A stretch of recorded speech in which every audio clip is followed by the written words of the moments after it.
تو ناظرین یہ تھے ANP کے میاں افتخار جو کہہ رہے تھے کہ اب عمران خان کو ری لانچ کرنے کی کوشش کی جا رہی ہے اور غیر سیاسی لوگوں کو سامنے لانے کی کوشش کی جا رہی ہے. ادھر ایک وقفہ لیتے ہیں, وقفے کے بعد آپ کو دکھاتے ہیں کہ وزیر اعظم کے جو وکیل ہیں وہ کیا دلائل پیش کریں گے کل عدالت کے اندر, اور اسپیکر کے جو وکیل ہیں ان کے کیا دلائل ہوں گے. یہ سب کچھ وقفے کے بعد.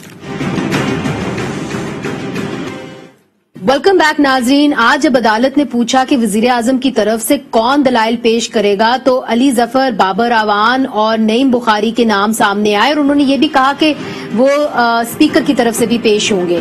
تو اور پھر ایک وکیل امتیاز صدیقی نے کہا کہ سابق وزیر اعظم کی طرف سے میں پیش ہو رہا ہوں. انہوں نے لفظ سابق استعمال کیا, جس پر عدالت نے حیرانگی کا اظہار کیا اور پوچھا کہ اب عمران خان کے پاس کون سا عہدہ ہے. جب میں نے امتیاز صدیقی سے بات کرنے کی کوشش کی تو فیصل چودھری ایڈوکیٹ نے بتایا کہ وہ بھی وزیر اعظم کے وکیل ہیں اور اس وقت ہمارے ساتھ موجود ہیں. فیصل چودھری صاحب جو ہیں سپریم کورٹ کے وکیل ہیں, سب جانے مانے ہیں, اور سابق ایڈیشنل ایڈوکیٹ جنرل پنجاب بھی ہیں. اچھا فیصل صاحب, آپ نے ان کو کیوں چھپایا ہوا ہے ہمارے سے, ہم کیوں نہیں ان سے بات کر سکتے ہیں؟ ایسی بات نہیں ہوتی. اصل میں ہوتا ہی ہے کہ کچھ جو ہے وہ میڈیا اتنا فرینڈلی یا شائع ہوتے ہیں, تو امتیاز صاحب جو ہیں وہ زیادہ اپنے اس جو پروفیشنل کام ہے اس پہ زیادہ توجہ دیتے ہیں, تو میڈیا سے انٹریکشن جو ہے وہ نہیں کرتے. اور دوسرا پھر آپ میڈیا میں آپ جیسی جو ہے شخصیت ہو تو ویسے ڈر لگتا ہے کہ اگلا نہیں ہم تو نہیں آپ کو ڈراتے, آپ ہی ہمیں ڈراتے رہتے ہیں. اچھا اگر ہم متن کے اوپر آئیں, دیکھیں اس کے اوپر جتنے بھی وکیل ہیں انہوں نے کہا ہے کہ جو تحریک عدم اعتماد ہے, ایک جو اسپیکر ہے اس کی سواب دید ہی نہیں تھی کہ وہ اس کو ریجیکٹ کر دیتے. یہ این این ایس کی سواب دید تھی کہ اس کے اوپر ووٹ کرتے ہاں یا نہ. اس کے اوپر آپ کیا ہے؟ کیونکہ ہماری کچھ لمیٹیشنز ہیں, بیکاز ہم اس مقدمے سے ایسوسیٹیڈ ہیں. مقدمہ سب جوڈس ہے, کورٹ کے سامنے ہے, کل سے ہمارا مقدمہ پیش ہونا شروع ہو جائے گا. تو دیکھیے گا ابھی ایک سائڈ کی جو دیکھیے جو ججز کے سوالات ہوتے ہیں, وکلا کے جو دلائل ہوتے ہیں, وہ ایک سائڈ کی ابھی جو ہے وہ پکچر پیش ہو رہی ہے. صبح سے جب آپ کو ہمارا کیس سامنے آئے گا, دیکھیے ہماری سائڈ کا موقف ہے, وہ موقف جب سامنے سے آنا شروع ہو جائے گا تو پھر اس کا بھی آپ کو پھر دوسرا پہلو بھی پتہ لگے گا. موقف ہے کیا؟ دیکھیے موقف تو پھر صبح عدالت میں ہی آپ کو پتہ لگنے پڑے گا, بیکاز وہ لمیٹیشنز ہیں میری being professional. I can not discuss the broad overview جو ہے وہ ہم صبح آپ کو جب دیں گے اس میں, تو پھر آپ کو کافی سارے سوالات کرنے کا موقع ملے گا. میں وہ موقع آپ سے چھیننا نہیں چاہتا. میں آپ آرٹیکل 5 اور آرٹیکل 95 کو منسلک کر رہے ہیں نا بیسکلی. دیکھیے نہیں, یہ ہم اسٹریٹجی تو بالکل ہی میں آپ کو نہیں بتاؤں گا نا, یہ تو بالکل آپ بھول جائیے کہ میں اپنی اسٹریٹجی آپ کو بھی بتاؤں گا. لیکن یہ ہے کہ صبح ایک بہت اچھا مقدمہ, ایک بہت پریپیئرڈ مقدمہ آئین اور قانون کی روشنی میں آپ کو بحث سننے کو ملے گی. جج صاحبان کے سوالات ہوں گے, اس کے جوابات ہوں گے, جو ہمارے پر جو ایکوزیشنز ہیں ان کے ریبٹلز ہوں گے, ان کا ایک سالڈ ڈیفنس پیش کیا جائے گا. وزیر اعظم صاحب کا ایک سالڈ موقع پیش کیا جائے گا, تحریک انصاف کا سالڈ موقع پیش کیا جائے گا. مگر آج آپ کے وکیل نے ان کو سابق وزیر اعظم کیوں کہہ دیا؟ اس کی وجہ ہے, دیکھیے وزیر اعظم صاحب جو اس وقت جو سچویشن ہے وہ as a man who incumbent prime minister ہے, اور وہ کیونکہ نیشنل اسمبلی ڈیزالو ہو چکی ہے, ان کو پریزیڈنٹ کی ہدایت پہ ہی از ویٹنگ کہ ایک نیا کیئر ٹیکر آئے اور وہ ایگزٹ کریں. بیسکلی عمران خان صاحب اگر آپ اس کو بہت ٹیکنیکل میں نہیں دیکھیں تو وہ سابق وزیر اعظم ہی ہیں. وہ یہاں پہ ویٹ کر رہے ہیں کیئر ٹیکر وزیر اعظم کا تاکہ آئیں. وہ ایک فارمیلٹی ہے کہ وہ ٹیک کیئر کریں, اور کیونکہ آفس جو ہے وہ وزیر اعظم کا وہ خالی نہیں چھوڑا جاتا. ٹھیک ہے. اچھا فیصل, آج مریم نواز صاحبہ نے بھی ایک پریس کانفرنس کی. انہوں نے کہا کہ جو امبیسڈر اسد مجید ہیں انہوں نے جو یہ خط ہے وہ بعد میں جب وزیر اعظم نے بیان دے دیا تو پھر یہ فورن آفس کے اندر یہ خط لکھا گیا, اور کیوں امبیسڈر اسد مجید کو امریکہ سے پھر برسلز بھیج دیا گیا؟ اس لیے چونکہ اگر وہ امریکہ میں رہتے پھر ان سے سوال ہوتا کہ جی ہم نے آپ کو کیا ٹیلی گرام دیا تھا, آپ نے وہاں پہ کیا کیبل پہنچا دیا. تو اب ظاہر ہے یہ پورا جو آپ گھما رہے ہیں آرگیومنٹ, یہ اس خط کے اوپر گھما رہے ہیں, تو جو اس کا مرکزی